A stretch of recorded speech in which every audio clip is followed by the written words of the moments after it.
Welcome to the V-School webinar and interactive session on the Indian economy, the way forward. We have a galaxy of very eminent economists talking to us today and guiding us really on the way forward. Without much further ado, may I request our group director, Dr. Uday Salunke, to formally welcome the panelists and the rest of the gathering. Thank you. मला वाटतं या mode मध्ये आपण ते formally inform कमी करूया असं मला वाटतं. अदरवाईज ऑनलाईन अर्थ राहणार नाही. फक्त बुके द्यायचं बाकी राहील असं. Okay, good morning. Welcome to all our dear friends. Abhay, who's there, you always chairs our economics meetings, Niranjan, Dharmakirti, Saugata, and dear Chandras, and our faculty team and the students. It's indeed a pleasure in terms of in this series. Chandras took a lead, and his board is always very supportive. My economics board is always supportive. They always must be feeling, why don't we have maybe a bit more, more meeting with the frequency point of view? And I think that is now going to be possible, Chandras, because Abhay was also mentioning many times. Now I think we can get into virtual mode. Physical, I think meetings probably once in a year we should do it only in the evening after sunset. Yes. So then our chairman also will be happy along with others. Yeah. But we should do virtual meetings regularly. Yes, sir. Absolutely. That I just wish to share with our friends in terms of panelists definitely, but our student friends and the faculty as well. First and foremost, probably when I'm looking at this crisis has not really engulfed just 10, 20, 50 countries, but more than 200 countries. And if you look at the Wellinger point of view, V-School point of view, actually V-School name is also coined around that time only in 2008. So global financial crisis, if my faculty colleagues would recall, gave us a tremendous push to V-School to take certain milestone steps in the marketplace. And those steps were typically like what we coined, or typically like global citizen leader kind of product, which we coined, because when we realized that there was a deficit of trust was a key element in the global financial crisis, and people didn't look at their private actions as a public consequences, and the world suffered. Now from that angle, we started not only leadership point of view, but citizen leader and at the global citizen leader. And that is actually one of the core product for even V-School even today. And at the same time, the AAA kind of philosophy which we coined, that also after global financial crisis, like acquisition of knowledge, application of knowledge, and assimilation. And I'm sure you'll find we could create a competitive edge after global financial crisis. So I'm of the firm believer that we should not waste this crisis as well. This crisis is the best opportunity. And somehow I must compliment my faculty team that our faculty team started focusing on emerging technology as an area, not just 3 months back, just because of COVID-19, but on 29 Jan 2019, we started focusing on Emertech, and the GCL we started doing as a digital mentoring almost a year and a half back. So I believe somewhere we had that divine vision, you can say, or Divya Drishti, you can say. God Almighty has given us that thinking. Yes, this will be useful for future. But I think by virtue of this current pandemic situation, all our faculties will raise a bar in terms of deliverables in the online learning point of view, virtual world, I think in a far different way. It is not just mere putting up your kind of, stuff on the PowerPoint and just showcase it to students. Because students, I'm sure the attendance was quite encouraging in this last 2-3 months when we conducted almost 462 lectures from 16 March onwards till almost April end of full-time and part-time masters. That was commendable. The students' commitment was also, I'll say that, phenomenal. In fact, the lowest attendance was 85% and highest was 98%. So I must compliment students, the level of seriousness. And I believe even the faculty's commitment was awesome. And even our support staff, maybe auxiliary staff who gives this support. My thinking here that how are we going to leverage this situation, because at least we are well equipped, we are well geared up for this situation by virtue of the mindset point of view. I personally feel that this is a definitely a moment for kind of, we to capture the marketplace and position ourselves from the Immertech point of view, because all our stakeholders in a 360-degree point of view, if you really look into it, all the stakeholders are looking forward to different skill set. This is particularly, I'm referring to students as well. The students from the second year as well as students who are just passed out, they're also probably attending this economics webinar. And I'm sure, I think they'll find it's very useful, because you can see your future. Maybe whatever all the esteemed panelists will share with you, you can see a future that where do you stand? Maybe what you did yesterday is good enough for the future, or you need to really change in terms of the, I'll say, disruption point of view, your mindset as well. Because your mindset, I'm sure, was very different when you've been through the placement in last year, October, till almost March recently, or even till recently. But that mindset is not going to be useful. So how you should bring about that mindset change using this as a platform very clearly. The other aspect in terms of, to my faculty colleagues who are conducting, and particularly HR team, our CMC team, conduct the assessment center and development center. Now, entire skill set demand is change. So the talent architecture which need to change with respect to this particular moment, I think that also we should start looking into afresh. Third area which I really feel maybe responsible business practices from ethics and governance point of view, sustainability point of view, are also going to change. And we could really witness that some of the industry leaders, Indian and global leaders, also looking into it, that how probably we should kind of look into this aspect in terms of responsible business practices as well. And see the way in which the faculty's mindset, which was there before and today, I'm sure it changed substantially, but how we can get into far more engaging, and how we can get into far more connected with the real time, in the real time basis with the economy. You may be like healthcare, maybe program may find that healthcare is for the good kickoff, good takeoff. Healthcare may find, maybe FMCG to some extent, you may find telecom, you may find certain segments, you may find it's still there is a good recovery, and those companies made huge gain also. But largely, there is, I'm sure there's a slump. Now, where there is a slump, where there's a recession, does that mean that it's going to be recession for everyone in the business school space? I don't think so. So probably if we start looking into as a need analyst from the market point of view, and listen to our panelists very carefully and try to see beyond obvious. If there are news from the economy point of view, I'm sure they will share with you their own insight. They'll share with you in BFSI as well as other segments as well. But how we can really create our own competitive edge in the marketplace. I'm sure, I think this is a wonderful platform for kind of, you to leverage on. I'm sure our Honorable Prime Minister spoke about Jaan hai to Jahan hai. I'm sure you have protected, you are in safe environment, you're taken care of yourself. But at the same time, now that Jahan ki taraf aapko bhi march karna hai, and in this journey, definitely we always talk about being an agile learner. Okay, so sometimes Indian economy, maybe macro, micro, some of the programs, some students may not focus so much. And I'm sure Chandras may remember, always I used to say that economy, in fact, or Indian economy or economy's perspective is very useful, and you should treat that as a core fabric for all of us. So my request, please leverage this particular webinar to the extent possible. These are all our family members. So even though today you may not get so much of time, because it may be from 11:30 to 12:30, plus or minus on the basis of their availability of the other panel members. But later on as well, we can write to them, we can seek their perspective, and we can have maybe one more sometime down the line, 2-3 months down the line as well. But please leverage this. And thanks once again to our dear friends on the panel. Thank you. Have a great proceedings.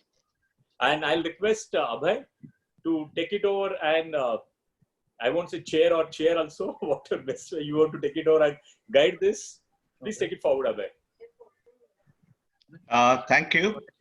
And thank you for inviting me, Uday and Chandras and the whole team there, panelists and the participants. I'll jump straight into what I want to say because of the paucity of time. The present COVID crisis is unprecedented. Whenever such crisis comes along, suffering is expected, and nobody really blames the government or anything for the suffering.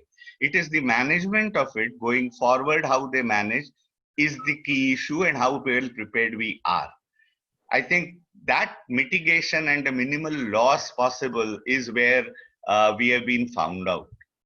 And I'm going to focus, there is also good news here. That is, we have found historically that whenever we have crisis in India, we tend to, our political leaders seem to be amenable to, getting into reform mode. And we are able to push forward. So this is an opportunity to push forward certain kinds of reforms that are anyway pending, but are in particular today I'm focusing on 3 or 4, which have to do with urban sector, but they are something that we have been caught out on during this particular crisis. Now, if you look at the initial dynamics of COVID, how it entered and spread, it's a no-brainer that it comes through the gateway. It came through the gateway, and therefore the major economic poles all over the world were the first affected. Naturally, Mumbai, where you have the international airport and a lot of people coming in, you had a lot of people come in here. And the initial spread and the continuing spread and breakouts have been in the areas of slums. Again, this is a no-brainer. I mean, given the kind of amenities, given the kind of space availability and all that, this is as it would be. But we have been found out in 3 or 4 ways that I will just flag. One is that although pandemic is by definition global, the action on it has necessarily got to be local. And we require, therefore, local administration, local governments to be empowered in a big way. The second is that, and whether it has to do with affordable housing, slums, and so on, it's also clear that our physical and human capacity in public health is severely lacking. We have not been smart enough in investing in that particular area. Of course, we are good at jugaad, and that has meant that over time we have somehow tried to manage the calamity and its aftermath. But we have to remember that we have a missing local finance. The size of the local government in India is around 1% of the GDP, despite 73rd, 74th constitutional amendment. Let me now start talking about the few reforms that I would wish would happen. First is decentralization. You know, decentralization typically has delegation, decongestion, and devolution. The first two are agency transfers.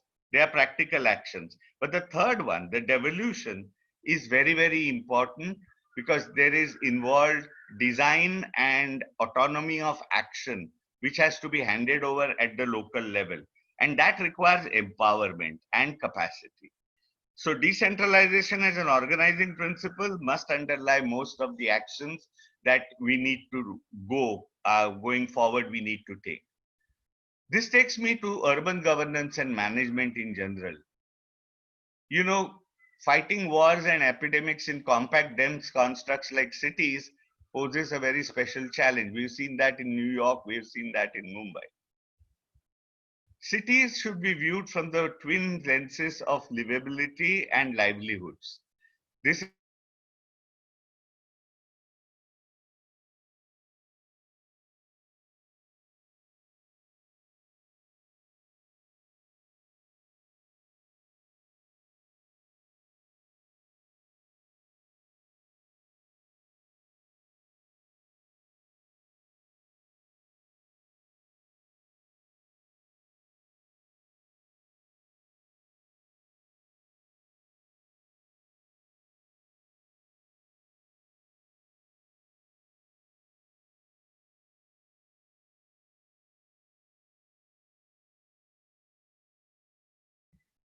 Am I audible?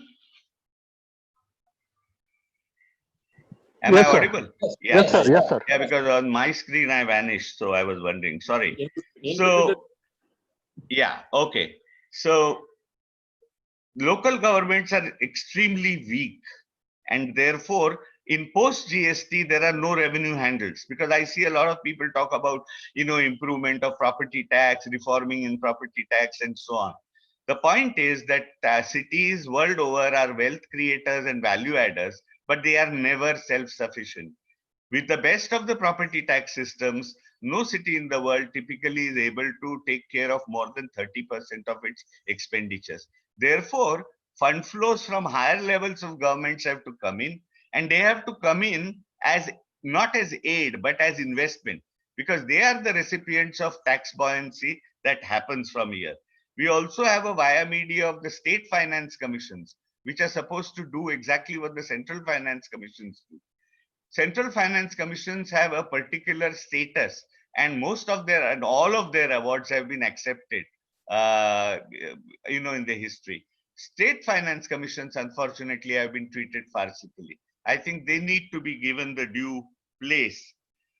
Then there are wrong-headed policies that we have, and unless you reform them, the outcomes are not going to be any different. Well, I'll just mention two of them. One is to do with the rent control policies that we have, which has messed up the entire rental market in cities like Mumbai. The Urban Land Ceiling Act, which has traversed from this being dysfunctional when it was there to being dysfunctional when it has now been removed. Then there is the question of the way we do our planning, the DPs that we create over a period of time, meant for 30 years, no less. Now, they should have rolling character. We need to revisit the whole thing. They have to be having some connection with the actual budgetary processes. Otherwise, we just do our DPs and keep them aside. So we need to empower our urban local bodies or city governments. We need to take the state finance commission seriously. We need to reform rent control and urban land ceiling act to begin with, so that we can have a dent on affordable market and ultimately on slums. We need to simplify processes and protocols, and capacity building, which is very, very important. We need to take very seriously, and we need to create training modules for the people who actually work. Let me turn to public health management. One of the lessons that we can learn from facing the challenge here is that whereas some amount of vision and wherewithal comes from the top, a lot of operations need to be planned down. And we need urban observatories and data warehouses at the urban level, and a delegated expenditure autonomy for acquisition of health materials, health resources, and so on. Unless you do that, you're going to waste precious time, and that means human costs. Health services, including dealing with epidemics, is a state government subject, but it has to be delivered with the active participation and autonomy granted to the local government. And that is where we have found that we have ill-equipped to do this kind of a thing. And we need to now actively reform and think in terms of having PPP modes.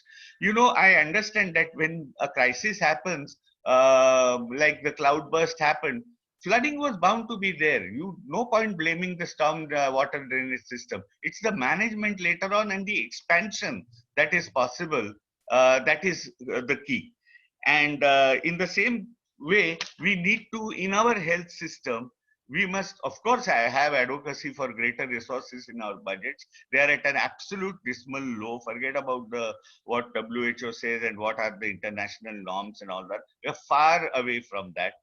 The universities and government administrative staff colleges have to be roped in to create capacity here, and some kind of guard, some kind of reserve army which can be called upon, apart from having physical assets and expansion of those, as well as filling up of all the ANMs and doctors' positions and so on.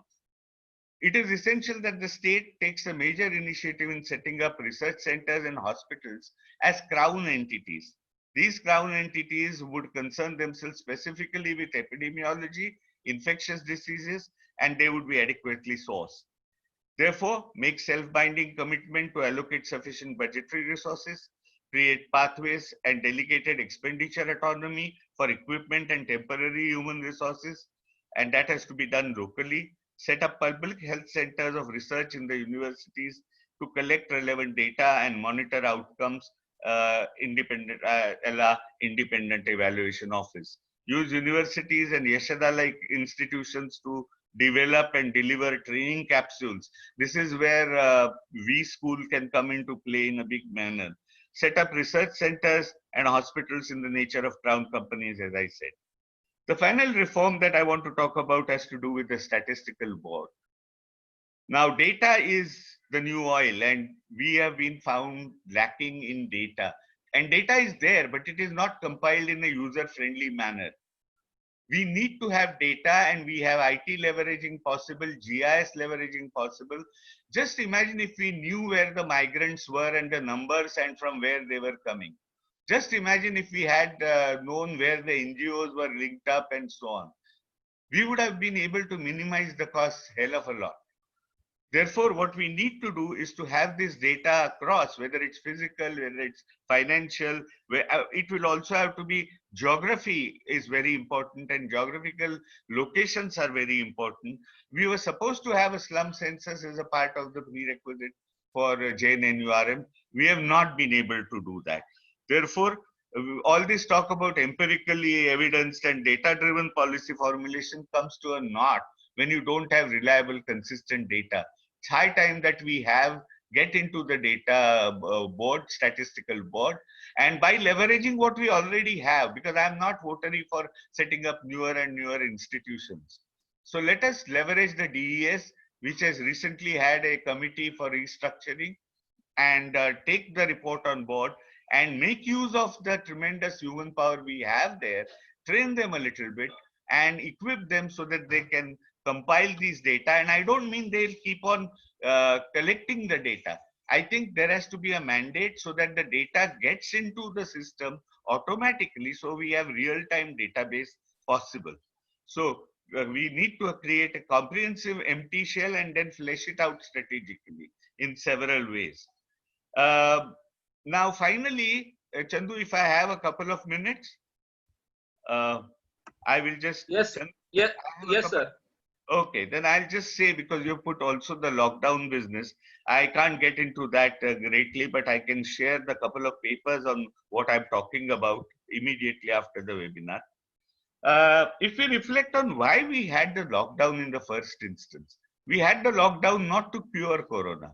We had the lockdown only to kind of bring down the curve, reduce the speed so that of spread of this disease, so that we get enough time to buff up our resources, both physical assets, to see where we could expand, because we didn't have the database already available where we could immediately switch on to that. That is why we went into lockdown, and that has led to tremendous economic problems.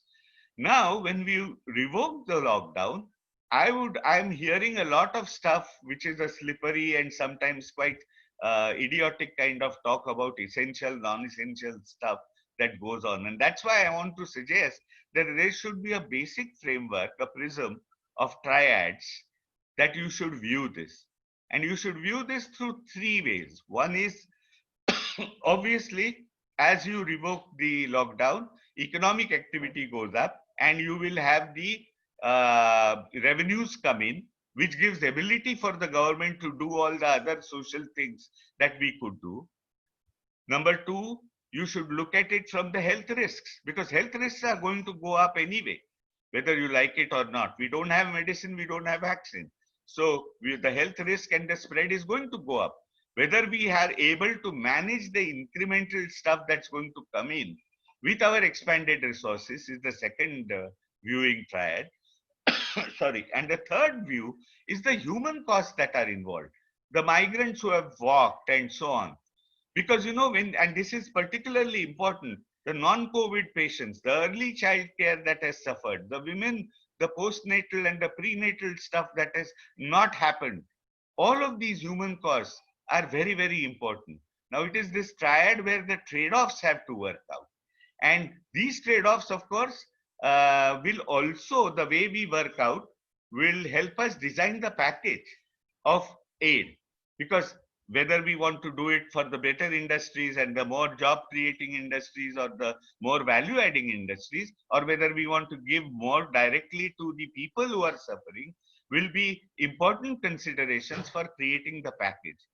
So these trade-offs will have to be worked out. There is no automatic mathematical computational algorithm. You require leadership here. Leadership with trust and leadership which is ready to put honor on the citizens, who will maturely react, and they will have to take a call on this. I think statesmanship is what is now called for when you are reducing or revoking the lockdown. I think I'll leave it there. I hope I haven't overshot my time by too much. Thank you. Thank you, Professor Pethe, for those very expectedly useful insights. And also, I think our healthcare team has a lot of takeaways from your talk. Just for the benefit of students, I think everybody may have noticed the insights which Professor Pethe brings to the table. Thanks to his absolutely wide-ranging policy experience of consulting World Bank, United Nations, Planning Commission, state government, as also MMRDA and MCGM. So that's the kind of wisdom which he brings to the table, which is extremely evident here.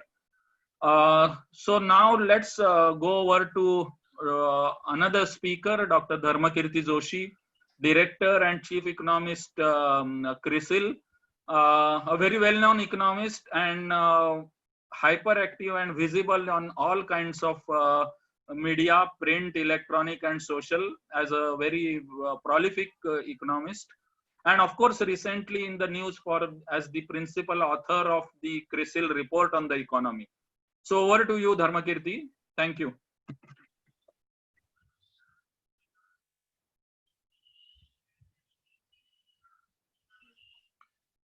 He needs to unmute himself. Yes, Yeah. yes. I Yeah, think. Dharma. Yeah. Am I audible now? Yeah. Yeah. So I think thank you very much for inviting me here. We are already learning about the short-term impact of COVID-19 as we see it play out. But I think there is a longer-term impact which we will only learn, I think, going ahead. I think there is a lot of speculation on how things are going to change. But only gradually over a period of time we will learn. So in today's remarks, I'll focus on three things. One, very briefly on the nature of the crisis. Professor Pethe alluded to that bit. And impact on the economy as a whole, which is 36,000 feet view, and then also come down on the sectors and corporates. I think the first thing to remember is, I think many people ask me that why is India getting hurt more than other APAC countries? And one of the reasons is that we entered the COVID-19 crisis with weak immunity. In the sense that GDP growth at 4.2% in 2019-20 was the slowest since the global financial crisis. The nominal growth was the slowest since 1971-72. And on top of that, the fiscal slippage was there and financial sector was under duress for quite some time. So I think that actually magnifies the impact of COVID-19 on the economy, because I think the other Asian economies might be able to face it in a better way than us, because I think one of the reasons is that we had weak immunity. So this began as a health crisis, and as was pointed out, but it is now both a health crisis as well as an economic crisis. Health crisis is threatening our lives, and the economic crisis is threatening our livelihoods. And what's very clear is that till the time you get a medical resolution, we are in uncharted territory.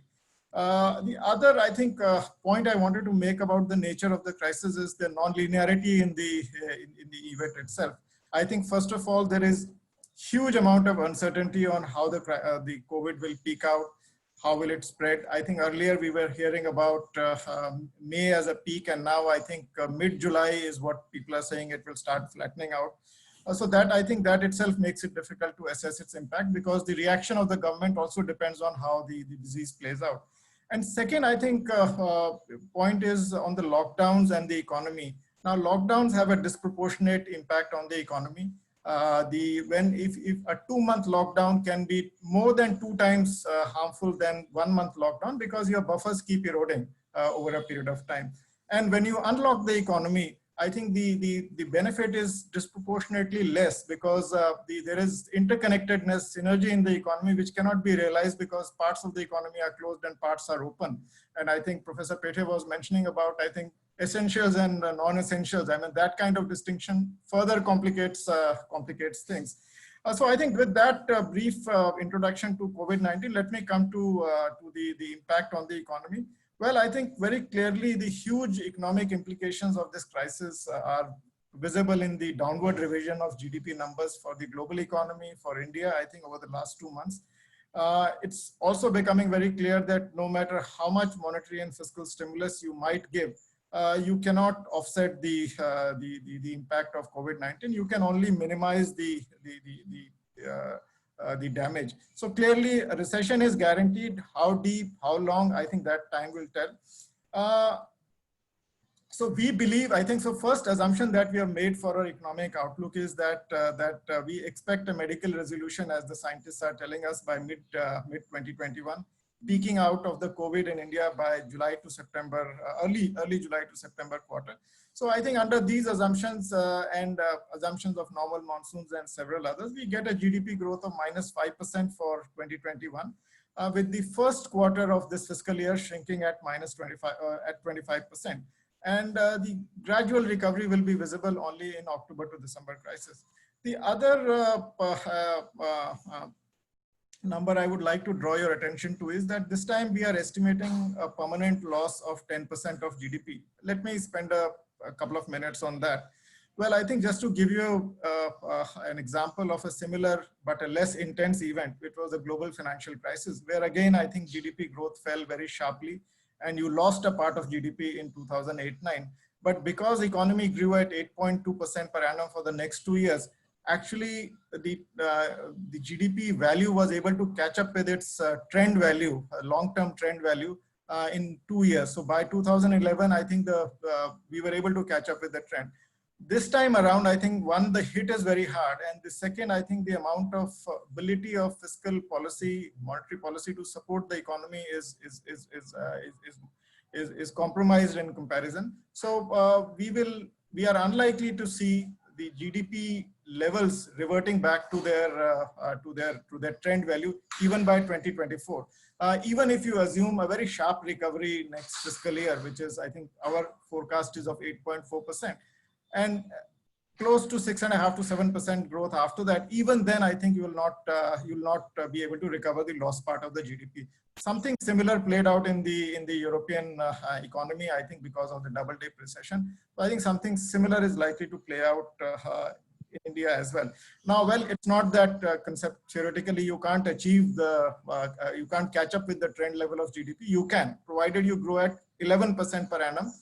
From 21-22 till 23-24, which looks like a tall order, and we've never achieved that. Now, coming to the impact on the corporate sector, I think here I want to draw your attention to the overall corporate sector, where I think we believe that the India Incorporated is staring at a double-digit slide in revenue this fiscal. Which would be the worst in last 20 years. And the margin fall will be even sharper, which is 25 to 27%. Now, I think the thing to note is that the adverse impact is there despite raw material costs coming down so sharply. Even then the margins are shrinking. I think the reason for that is that the operating leverage, because of extremely sharp drop in the revenue, will more than offset whatever gains you are getting from low raw material costs or even declining commodity prices.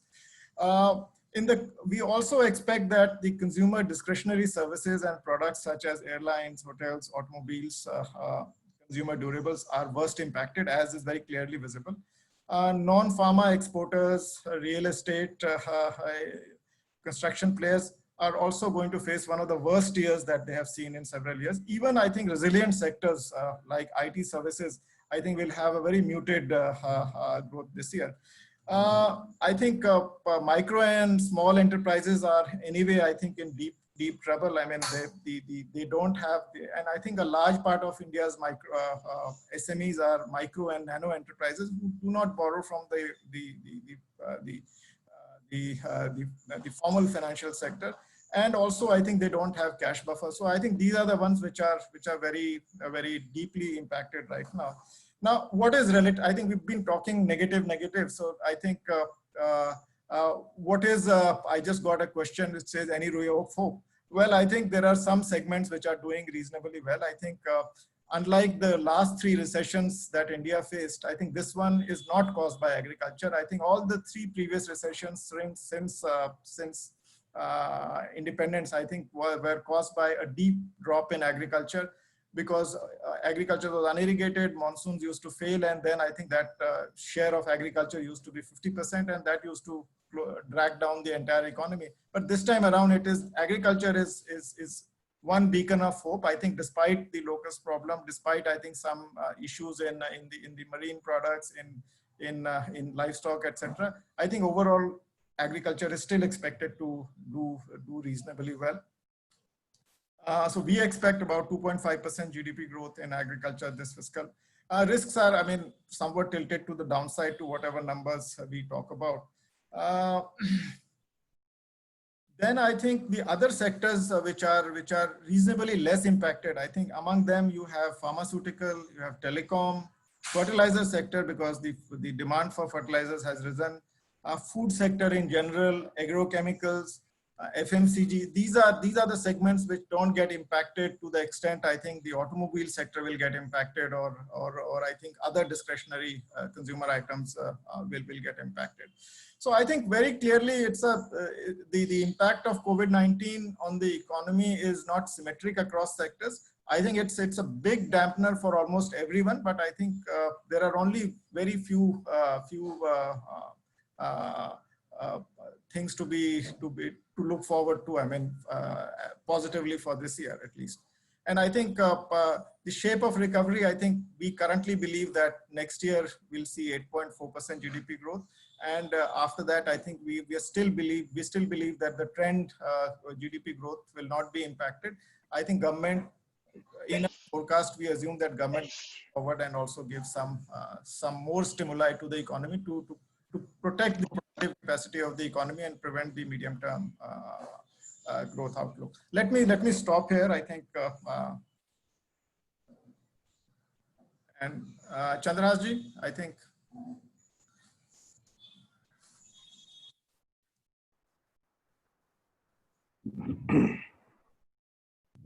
Hello. Hello. Thank you. Thank you, Dharmakirti, for that broad outlook as well as some insights into the sectoral view. No outlook can, of course, be viewed in isolation of a policy vacuum. So from outlook, let's go to policy. What are the emerging policy contours? And who better than Dr. Niranjan Rajadhyaksha to tell us about this? Niranjan is currently the research director at IDFC Institute and a formidable column writer and a very well-known economist. So over to you, Niranjan, on the macroeconomic policy contours. Thank you. So thank you, Chandrahas. And I'm also technologically challenged like you are. That is a common point of our friendship for 30 years. But I shall try to share my screen and have a short presentation. So as Chandrahas said, what I'm trying to do today is to explain what the government has done in response to the crisis, largely on the economic front. I don't want to get into too many details. I want to just provide a framework of how to think about the government response. So I think, is it, can you see my screen now? Yes, sir. Yeah, okay. Yes. So this is basically the COVID-19, the Indian policy response. As I said, it's more of a framework than anything else. So we have heard a lot about the $20 trillion package which the government has announced, right? And also that it's 10% of GDP, etc., etc., etc. Now, I think most people will agree that the entire package is quite confusing, right? Because it's come over many series of announcements. We don't know exactly, there's a lot of confusion about the package. So you can just take a look. I've just borrowed this from an HSBC report.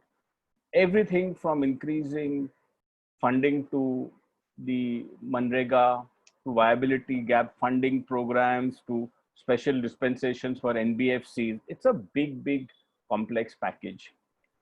At this moment, I just want to focus on one thing you have to remember, that although the headline package is 10% of GDP, the actual spending by the government, extra spending, is closer to 1% of GDP. So another 9% of GDP is not actual funding by the government. And we can go into that later. But so remember that it's a large package, but actual addition to aggregate demand is minimal in this package. So what is this policy package? Just to unpack it broadly, the extra fiscal spending, which is how much extra budgetary spending is going to happen via the government, is just 1% of GDP, as I said. Now, why is this? So there are two reasons. I've mentioned one here, I'll speak about the other. One is that unlike 2008-9 crisis, India entered into this particular crisis with with a sort of very bad fiscal numbers. I think Dharmakirti also mentioned this some time ago. So the ability of the Indian government to spend is deeply constrained. The government is already soaking up much of the financial savings of Indian households, and there is very little space for extra spending. There is a parallel debate about whether the RBI should, by printing money, support the spending, but we shall keep it aside for now. The second issue is that India currently has faced a supply shock, right? Now, if you add fiscal spending, add to demand right now, there is a chance that if the supplies don't come online and you have added to demand, you could have inflation. Niranjan, sorry to interrupt, one moment. Yeah. Can you please put your slide on the full screen mode so that everyone can see it? Oh, okay. Is this okay? Yeah. Is this okay? Yeah. Okay. Yes, sir. This is okay, sir. Yeah. So as I said, I'm technologically challenged. So that's the fiscal part. It's modest, partly because the government doesn't have money, partly because the timing is not correct for a large fiscal expansion. The other part, I may call them credit guarantees, but there's a lot of stuff happening outside the government budget. And we'll talk about it a little later about this, but this is about 5% of GDP. These are broad numbers. And then there are monetary policy measures, right? The RBI has basically pumped money into the economy. It has provided special packages for NBFCs and for a lot of other parts of the financial sector. So this is about 4%. Now, a purist will argue that the monetary policy measures should not be included at all in the government package, but let's just go by the government numbers. So this is broadly how the policy package looks. 1% is fiscal spending, 4% is monetary policy measures, and credit guarantees. Now, the problem with this credit guarantees is that although it is not current borrowing, it will eventually show up in the fiscal numbers in the future. So they are like contingent liabilities of the Indian government right now. And monetary policy, as I said, the RBI has expanded liquidity measures, pumped money, liquidity into the financial markets, but that is not translating into actual lending by banks, largely because banks are risk averse, companies are in trouble. So a lot of the money is flowing back into the RBI through what is called the reverse repo window. So this is the broad framework for the policy package. Now I want to actually, how do you think about a policy response to a crisis like the COVID crisis? So I think there are three stages in which policy has to respond. The first stage, which is what we are currently at, is survival. Then is economic recovery, and then is acceleration. Now, all three are important, and I think DK in his presentation has said that this is not just the worst recession in living memory, but we could actually have a permanent loss of GDP. That the effects is going to be a long-term effect. So let's think about the policy response of a government in terms of these three stages: survival, recovery, and acceleration.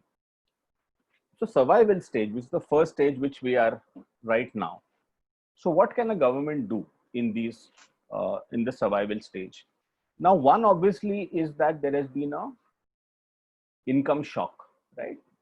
Almost whatever, depending on who you agree with, about anything between 75 to 90% of Indians don't have regular salaries.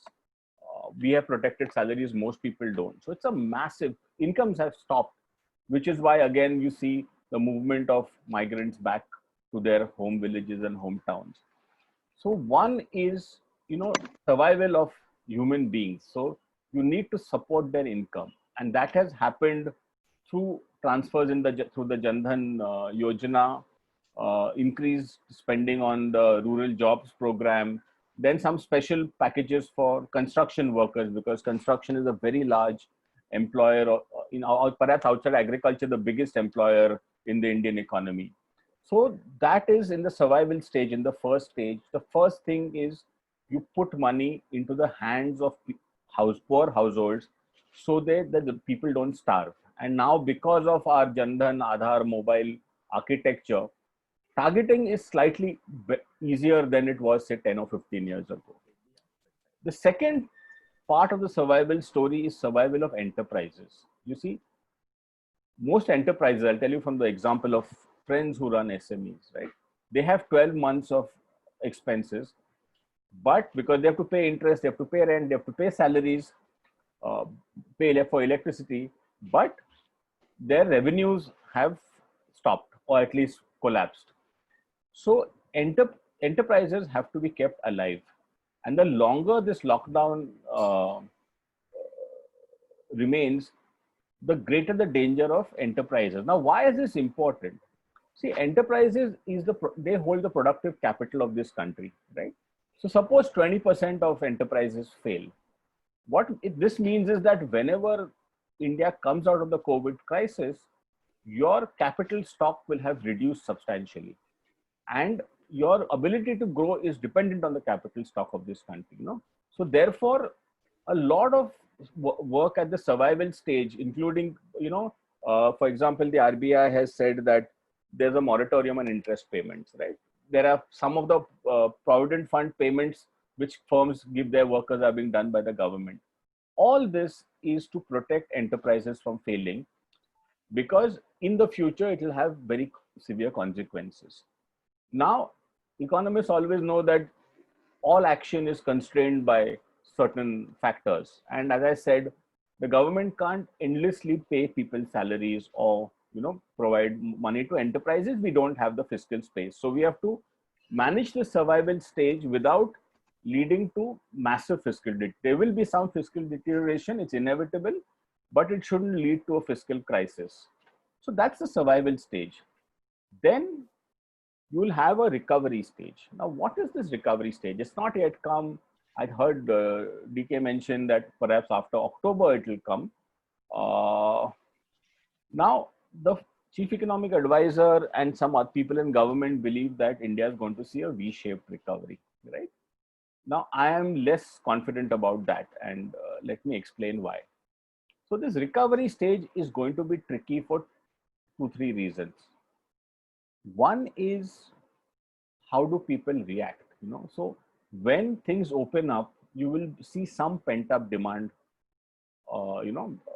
pent-up demand being released. So, maybe at home your AC was not functioning, you bought a new AC, or there are some some sort of these things which you haven't been able to do in 3 months, you will go and do.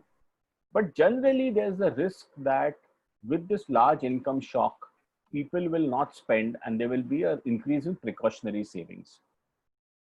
Now, in economics, the normal sort of thumb rule is that if an income shock is temporary, people borrow and maintain consumption.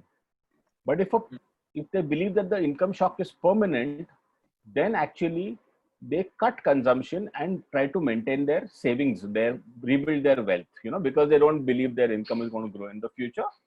So therefore, a lot depends on how people see this income shock, but there is a high chance that there will be an increase in precautionary savings, and therefore consumer demand and investment demand by companies will be weak when the recovery happens. So it is at that point of time that the government will have to step in and provide demand in the economy. So public spending should not happen right now because it can have inflationary consequences. It's only later in the recovery stage where, to support domestic aggregate demand, public investment has to take off. The third challenge in the recovery stage is basically not bringing back labor. Already people are saying that if labor does not come back, supply chains will continue to get disrupted, wage rates will increase in certain parts of the economy, so, and which affects competitiveness and a lot of other things. So I think, getting supply chains back, if they continue to be disrupted, then the recovery is going to be weak. So although the government seems to say that, we'll have a V-shaped recovery, I think from everything from consumer behavior to firm behavior to supply chain resilience, I am a little more on the side of saying that things will be, it will be a weak recovery, and therefore the government will have to do a lot of the heavy lifting in the recovery stage. And finally is the acceleration stage, that the recovery will take us back to 5%, 6%, but India eventually has to solve its massive jobs and poverty problem. It has to increase its output much more, grow faster. So one thing you have to be very careful is that India's potential growth does not slip, right? So 10 years ago or 12 years ago, we believed India's potential growth rate was 8%. Now it's closer to 6.5%. What is potential growth? Potential growth is basically the ability of the economy to grow without sparking off any imbalance such as a high current account deficit or high inflation. That's, I'm just saying, like a broad, simple to understand idea of potential growth. Now, India's potential growth could start slipping if the recovery is weak and a lot of other things don't fall into place. So, which is why another part of the policy response, which is economic reforms, that the government, besides supporting enterprises and families, besides spending more in the recovery phase, will also have to push economic reforms so that India's potential growth drifts back to 7.5%. And here the big concern is, so we've seen some of it. I mean, especially in the agriculture sector in the past few weeks, you may have seen that the Essential Commodities Act was changed, APMC Act was changed. So there is movement happening in some sectors, but there is a substantial reforms, and as Professor Pete said, we should take this crisis as an opportunity to think about what needs to be done. The real risk in all this is protectionism, and I mean it in two ways. One is global protectionism. So if the world economy deglobalizes, then India's ability to export, will be weakened, obviously, but also our own protectionist tendencies. Now the Prime Minister has said that Atmanirbhar Bharat does not mean protectionism, but we also see people interpreting as that India should produce everything it needs and we don't need the rest of the world. I can't think of any country in the world which has grown rapidly without being a strong trading nation, China being the latest example. So we have to be very careful that while pursuing domestic economic reforms to push up potential growth, we should not slip back into protectionism. So that's basically my, framework for in terms of how to sequence the policy response, and also about how to think about the monetary and fiscal issues. The only thing I want to add at the end is that all this has to be done very carefully because there are very severe monetary and fiscal constraints on the government right now. India entered the crisis with perhaps the highest fiscal deficit to GDP ratio among all major economies in the world. So we have very little fiscal space. So how do we do it is going to be important. On the monetary side also, it's not a blank check. However much the RBI does, it's interesting that although there's such a sharp downgrading of growth, inflation seems to be still around 4 and 5%. So it's, the inflation has not, unlike 2008-9 where inflation just collapsed along with growth, we have actually an asymmetrical thing. So even monetary policy makers have to be more careful. So that's it. I'll stop here and I'm happy to take questions later. Thank you. Thank you, Niranjan, for that very insightful, very insightful observations about the emerging policy contours and the trade-offs which you have so lucidly explained, the fiscal constraints and the monetary policy issues. So thank you very much. Over to you, Shugato. Our finance students are extremely keen to listen to you and to get your views on the emerging BFSI scenario and its implications for business and industry. Shugato is the chief economist of Axis Bank, and like all other panelists, a very well-known economist, named to reckon with, especially in the monetary policy and banking sector. So over to you, Shugato. Great. So thank you, Chandras. I think this is a wonderful experience. Thank you for your kind words, completely unjustified, but we are all pleased at your kind words. So I'll Dharmakirti, all the panelists, I mean, talked about the potential slowdown in growth. I'm not going to belabor that. So we are probably staring this year at an income loss of around 20 lakh crores. I remember that our GDP, the nominal GDP is about 200 lakh crores, out of which 10% is gone. I mean, and that's a conservative estimate, might actually be higher. So obviously, I mean, given this kind of income loss, government revenues, as Niranjan pointed out, I mean, the government has no fiscal space. I mean, the total amount of tax, dividends, disinvestment revenues that the government potentially had budgeted in February, I mean, much of that is likely to have collapsed by now. So obviously, given this magnitude of the income loss and the constraint on receipts, the government can't afford to spend more, as Niranjan pointed out very, very lucidly in his presentation. So the obvious strategy for revitalizing growth, the stimulus, centered to a very large extent on pushing credit, on using credit levers with various rather than direct support from the government in terms of the fiscal stimulus. So using bank, non-bank credit to move to plug some of the income losses in the system. A lot of focus on guarantees, a lot of focus on backstops to incentivize banks to lend. The partial credit guarantee scheme for NBFC lending, say for instance, PCG 2.0 that we have seen. So all of that. I mean, so that's a large part of the focus of the government stimulus program.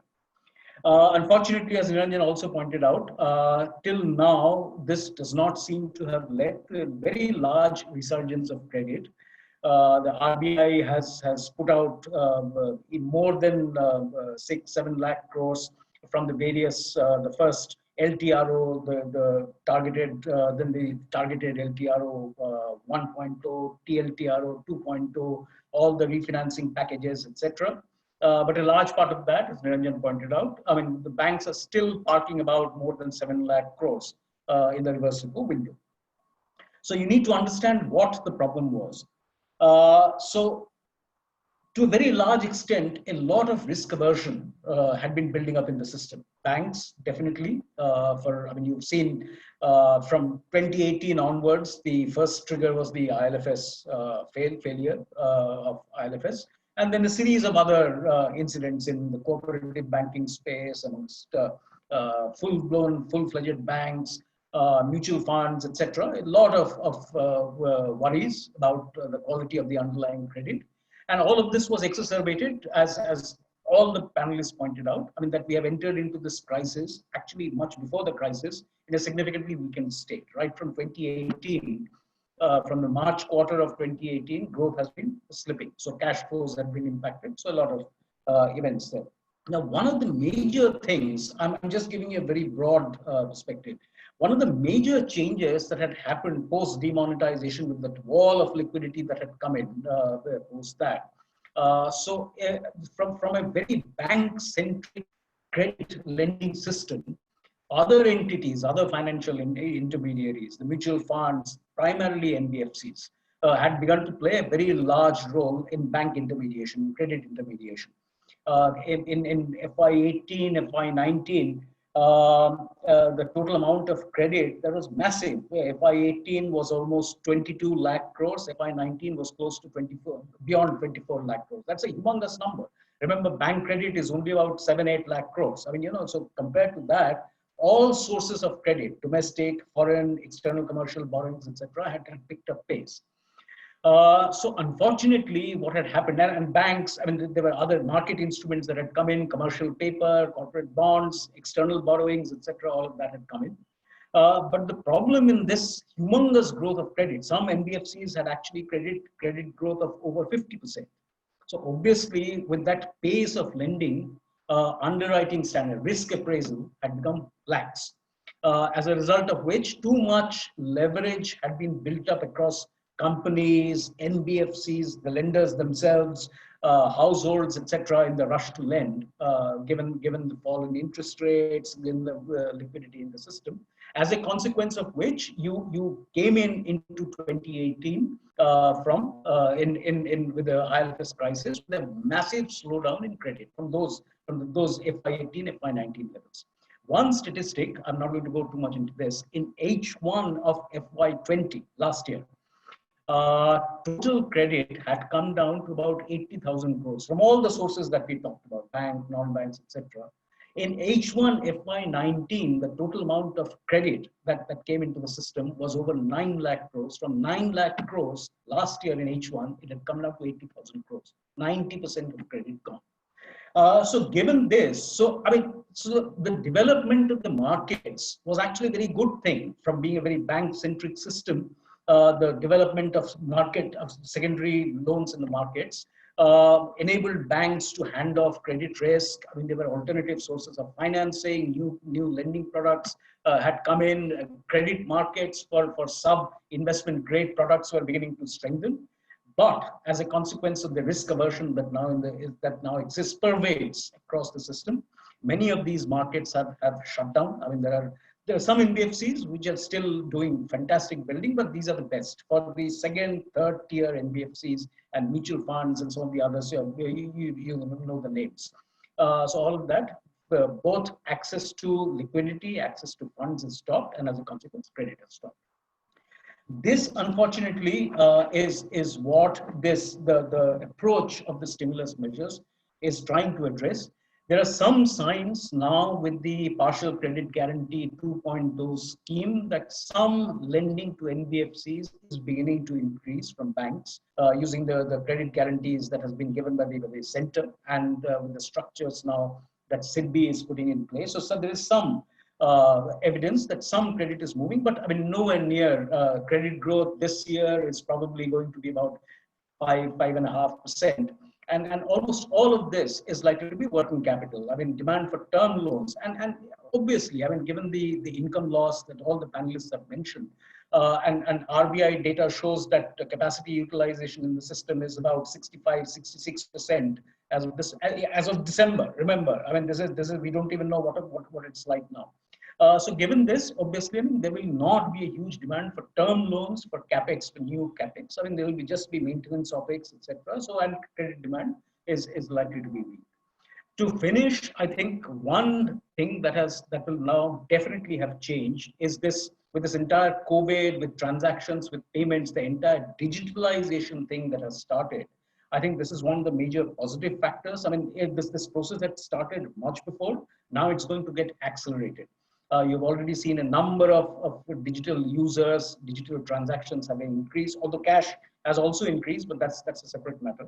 So together with the new business models, new ways of lending, new risk appraisal measures, etc. So that will get evidence now. One of the things that the COVID crisis will do is now to differentiate very sharply between the winners and the losers. So that's something that new forms, new business models will begin to emerge. How much of the digital process will now be embedded into the entire lending financial intermediate space needs to be seen. And this will throw up new challenges on cybersecurity. That's obviously one of the key concerns now. Data protection, because I mean, all our transactions, all our personal information now will be stored in the cloud and digital platforms, etc. So that, together with that, so the entire the gamut of issues on data privacy, data protection, etc., will now come forth. Regulation needs to now adjust to this. I mean, regulatory sandboxes to adjust to the new digital forms of financial intermediation now need to be looked at afresh. So this is one of the key changes that you will see in the post-COVID environment. Let me stop there. Thank you.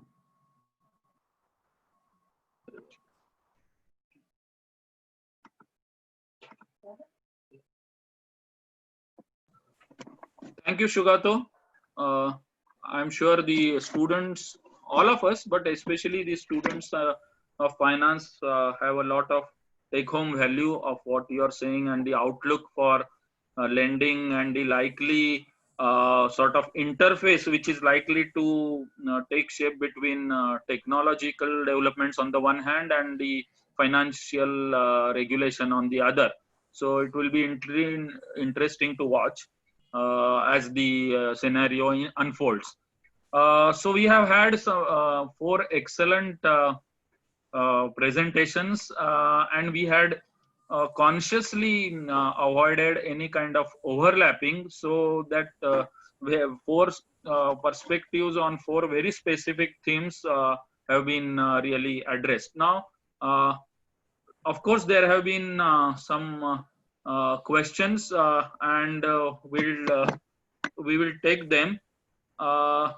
Let's give the. Can you hear me? Yes, sir. Yes, sir. Niranjan, can you hear me? Absolutely, Chandu. Yeah. So Niranjan, the first question is to you from our another esteemed economic advisory board member and very eminent economist, Bhandare sir. So what he is saying is that you have rightly emphasized the crucial importance of public spending, but latent. But how do you see the fiscal space panning out in 2021-22 and a couple of more years, unless the recovery turns out to be stronger? So how do you view this, Niranjan? Yeah, first of all, thank you, Bhandare sir. It's an honor that you are, logged in to listen to me of all people, but because we have learned so much from you. Obviously, as I said, the fiscal space is limited, right? So in this year, there'll be 2 things. One is just the collapse of tax collections will lead to a fiscal slippage, plus all the policy announcements by the government. I don't see the fiscal space improving very rapidly. So you will have to think a little out of the box, right? So there are 2 or 3 things. I'm not a fan of going abroad and borrowing, but some, obviously asset sales is one way in which you could create fiscal space.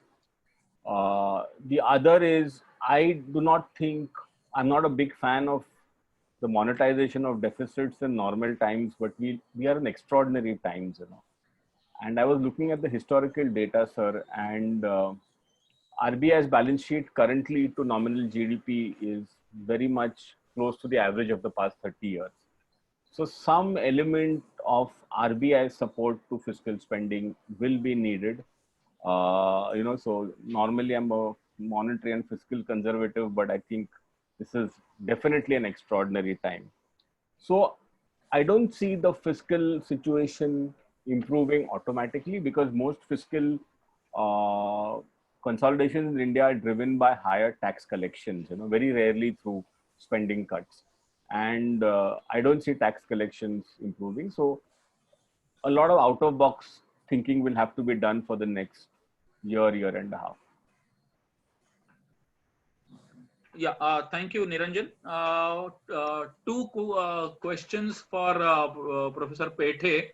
One is, how would you distinguish between the COVID-19 impact on rural vis-a-vis the urban economy? Abhay? Abhay, can you hear me? Abhay?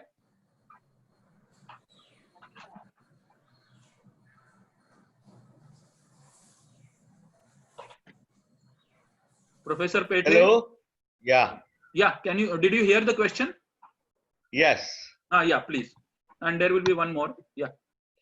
Yeah, well, as far as the rural economy is concerned, when the spread now gets into the rural economy, there will be human and health costs, and there will be some amount of restrictions. But I don't see the rural economy being affected as much as the urban economy, urban and semi-urban economy. And urban economy, of course, there will be the additional problem that there will be an issue which I am not very clear about the supply side of labor, whether they will return or not, or whether we will be able to substitute sufficiently. I am hopeful that we will be able to, and I am hopeful that we'll do something by which we will be able to attract the migrants back. So, but I think the urban economy is likely to suffer more than the rural economy. The rural economy actually will only suffer because of its connect with the urban economy and market linkages.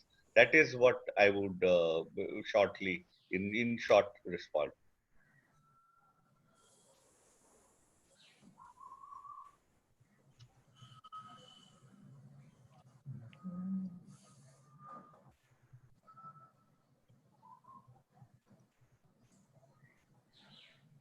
Chandu? He's muted.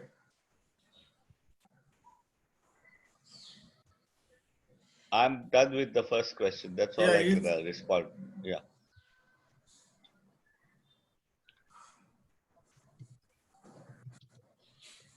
Hello? Yeah. Can you hear me? Yeah.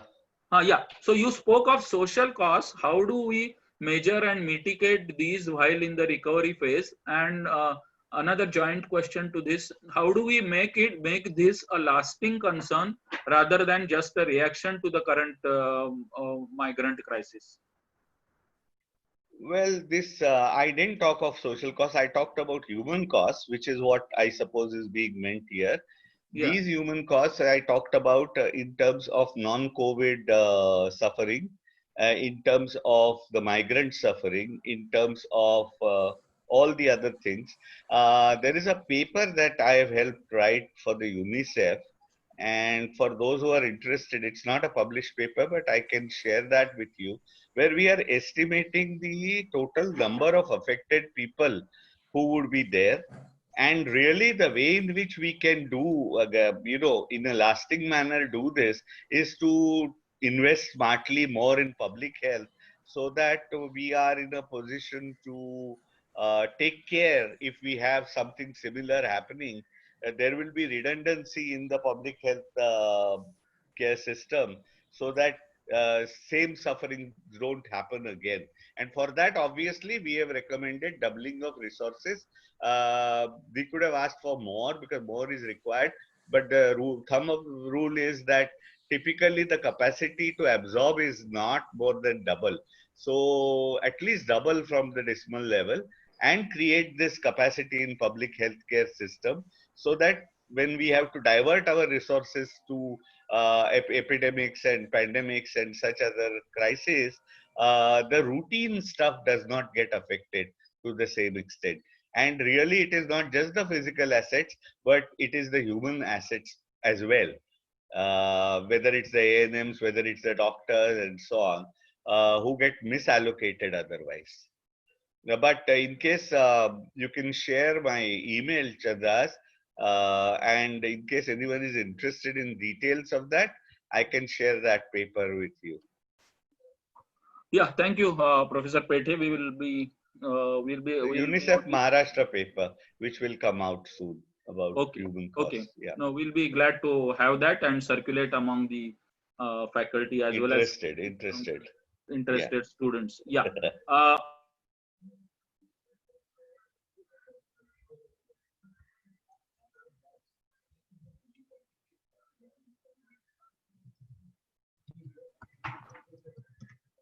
Dharmakirti?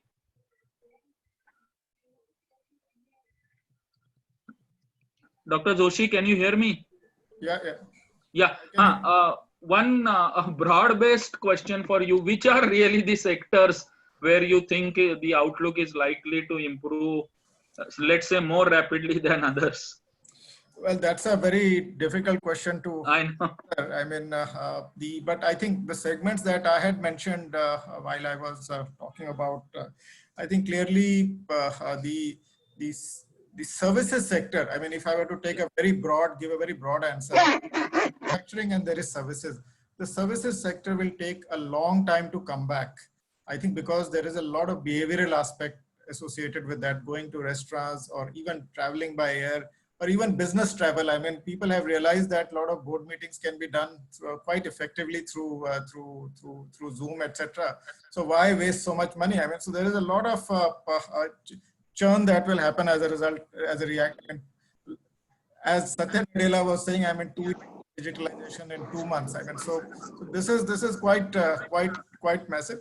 And I think this is the earliest data that we have on which part of the economy could recover faster and which could not. I think it's from China. If you look at what's happening in China, the service sector is taking more time to rebound. I mean, it is this is through the PMI data that I think very initial indicators tell you that services will take a long time to come back compared to, and they might go a complete behavioral shift also compared to the manufacturing sector. Within manufacturing, I think I don't have an answer to which ones will revive. I do know which ones are impacted more and which ones are more resilient because of the nature of the crisis, which I had actually already, I don't want to repeat that, but I had already spoken about it. But but I think from a very broad perspective, services will find it very, they'll take much longer to recover than manufacturing.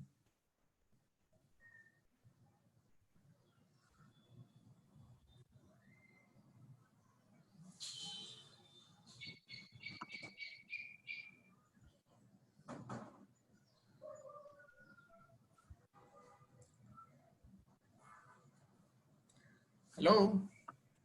Hello. Yes, sir, we can hear you. Yeah. Yeah. Shugato, can you hear me? Yes. Shugato. Yes, sir, all Yes, I can can hear hear you. you. Yeah. Shugato, one question for you.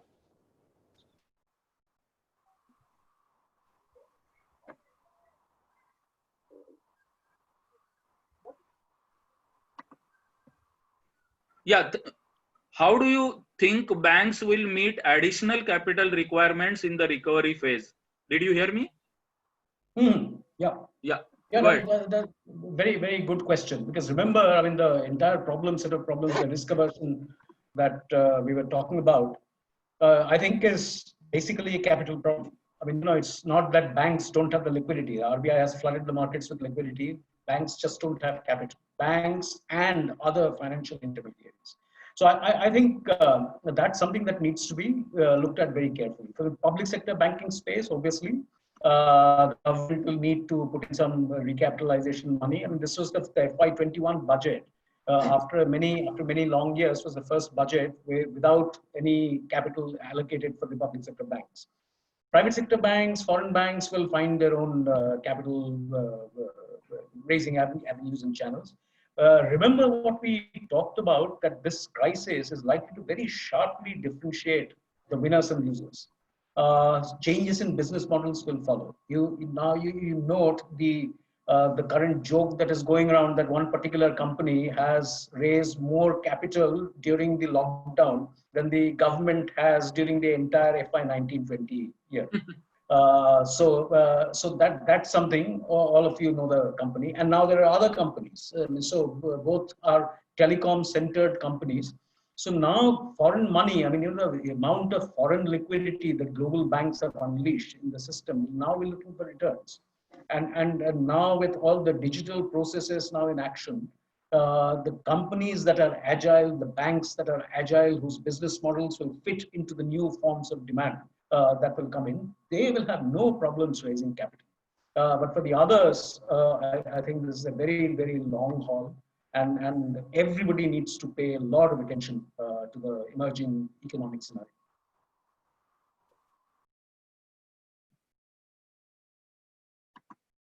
Yeah. Yeah. Thank you, Shugato. Just one last question, and which I would really, can everybody hear me? Yes, sir. Yes, sir. Yeah. One last question, which I will sort of rotate among all the four, and so that we can wind up. how does everyone here see the response of our important trading nations, US, China, Europe, and others, to India's emerging developments? It's lockdown, policy response, etc. Going forward, what do you see how some of our major trading partners, or let's say G20, how they would be reacting to, say, investing in India, or generally to India's economic policy and progress? So let me start with Abhay. Well, all I can say is that, there is currently an ongoing, what should I say, dislike towards China of the people whose supply chains are emanating from there, which is almost everybody. So it is up to us and our policies. It's not how they see India or whatever. If the Indian governments, especially the state governments, but also enabled by the central government, takes concrete and specific efforts to attract specific industries and have our side ready in terms of what we are able to give in terms of land and other provisions, then this is a good chance for us to attract the foreign investment. But this will mean quick and hard work and immediate work. Thank you. Thank you. Dharma? Well, I think I agree with what Dr. Petri was saying. I think the non-transparency and I think that China, apart from what he mentioned about the supply chains getting impacted, I think non-transparency is also one of the factors which will move the companies out of China at a much faster pace. This was anyway happening, I mean, at a slower pace. Who gains from it will depend on who's the strongest magnet. I mean, in the past, we haven't seen India gaining so much, even in labor-intensive segments, I think, which should have been our forte. So it's not the answer is not a given one that what will happen. What has really surprised the investor community in general is that the extent of decline in India's growth is much sharper than many others. So that's also showing you the underlying weaknesses in the system, I mean, which are coming out. And I think so you need to swim against the tide, address not only those weaknesses, but also create an environment which is more conducive, I mean, and do the harder part of the ease of doing business. I mean, what is easily fixable has been done. But from contract enforcement, I think there's a huge list. I think those are more fundamental. I think more transparency, I think more predictability with respect to the policies. I think particularly the tax policies, and I think our environment being more at least as much competitive as I think the smaller and more nimble nations like Vietnam offer. I mean, that's true. Bangladesh. Yeah, even Bangladesh for absolutely. Yeah, Niranjan. Yeah, so I agree with what Professor Petri and DK said. We have economists actually agreeing with one another. Yeah. But so there is a great opportunity for India. But I just want to make 2-3 points, of caution, because I had mentioned the fear of protectionism in my slides. That's right. That one is that it is not well understood in India that trade and investment are a common block. That that FDI is also needed to link to global supply chains. We think about trade as one thing and FDI policy as another. So I think integrating trade and is very important. Thinking of it as one concerted push. The second, I think, is that the nature of global supply chains, and Chandra's more about this than I do, is dominated by the movement of intermediate goods, which is inputs into things. It's not final goods. So I think this, increasing tariffs actually destroys our own competitiveness. There used to be this old learner's symmetry theorem, which we were taught that an import tax has the same effect as an export tax. So I think if we increase tariffs, we are undermining our own ability to take chance of this opportunity. So I again just want to reiterate that opportunity is there, but only if India remains open for business. If we go back into some Swadeshi mode, we are shooting ourselves in the foot. Thank you. Shugato, you have the last word. Shugato, you're on mute, boss. Shugato, mute. Unmute karo. Agriculture. Agriculture is a fantastic opportunity. Niranjan mentioned this. So the 3 or 4 changes that have been brought in the Essential Commodities Act, the APMC dismantling, etc. I think opportunities in the farm gate infrastructure, food processing, right, to manage the volatilities across agriculture. Contract farming. I mean, if we can get some contract farming in prudently, I think there are risks, obviously. But the ability to unlock India's agriculture potential, which is one of the least productive in the world, given the advantages that India has in agriculture, I think presents a fantastic set of opportunities in this new environment. Okay. Thank you, everyone. I think we are just about time to call it a day. It has been a wonderful experience. All these eminent economists, Professor Pethe, Dr. Rajadhyaksha Shugato, and Dr. D.K. Joshi are, as I said at the outset, very well known, very busy, even during the lockdown, perhaps more busy during the lockdown, because the demand on the time of each of them is very high from various stakeholders. And yet, being friends of V-School, they have kindly and immediately agreed for participating in this session. So I thank them profusely on behalf of V-School. I thank the group director, as always, for his encouragement to such kind of initiatives. Thank you to all my faculty members in general and finance faculty members in particular for the help. And last but not the least, one of the most important is I thank my technical team of V-School for making this an absolutely smooth process. So thank you, everyone, and bye. Thank you. Thank you. Bye. Thank you. Thanks, Chandras. Thank you. Bye. Thank you.